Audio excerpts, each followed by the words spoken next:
რა არის ზედაპირული შემოწმება?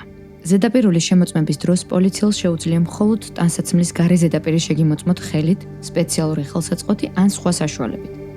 ამ დროს ტანსაცმლის შიდა მხარეების, მათ შორის ჯიბეების შიგნიდან შემოწმება დაუშვებელია. რა შემთხვევაში აქვს პოლიციელს პირის ზედაპირული შემოწმების უფლება?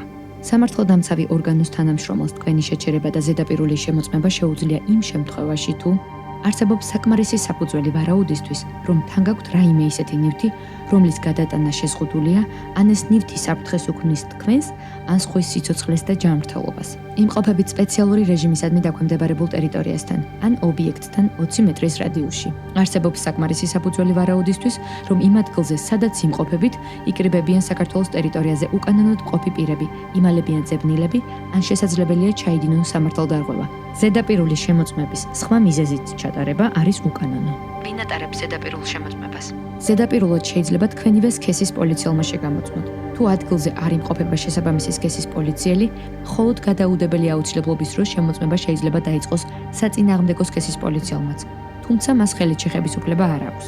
შემოწმებისას აუცილებლად უნდა გამოიყენოს სპეციალური ხელსაწყო ან საშუალება. შესამოწმებლად შეჩერება დაშვებულია მხოლოდ 30 წუთის განმავლობაში.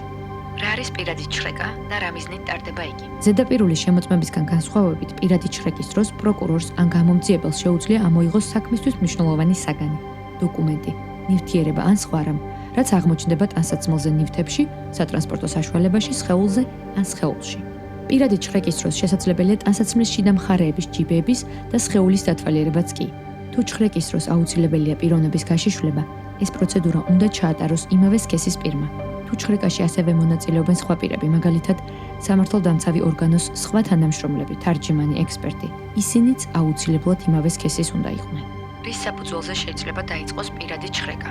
ზედაპირული შემოწმებისგან განსხვავებით, პირადი ჩხრეკა მხოლოდ სასამართლოს განჩინების საფუძველზე შეიძლება დაიწყოს. თუ გადაუდებელი აუცილებლობა და ასეთი განჩინების მიღება ვერ ხერხდება, მაშინ პირადი ჩხრეკა ტარდება გამომძიებლის დადგენილების საფუძველზე. ამ პროცედურის დასრულების შემდეგ სასამართლომ უნდა დაამოწმოს, მოგვიანებით შეამოწმოს კანონიერი იყო თუ არა ასეთი ქმედება, გადაუდებელი აუცილებლობით ჩატარებული პირადი ჩხრეკა. რა უფლებები აქვს პირს მისი პირადი ჩხრეკის დროს? პირადი ჩხრეკის დროს პირს უფლება აქვს გაეცნოს ჩხრეკის დადგენილებას ან განჩინებას, ნახოს ჩხრეკის ოქმი, დაურთოს შენიშვნები, ან სურვილის შემთხვევაში საერთოდ არ მოაწეროს ხელი.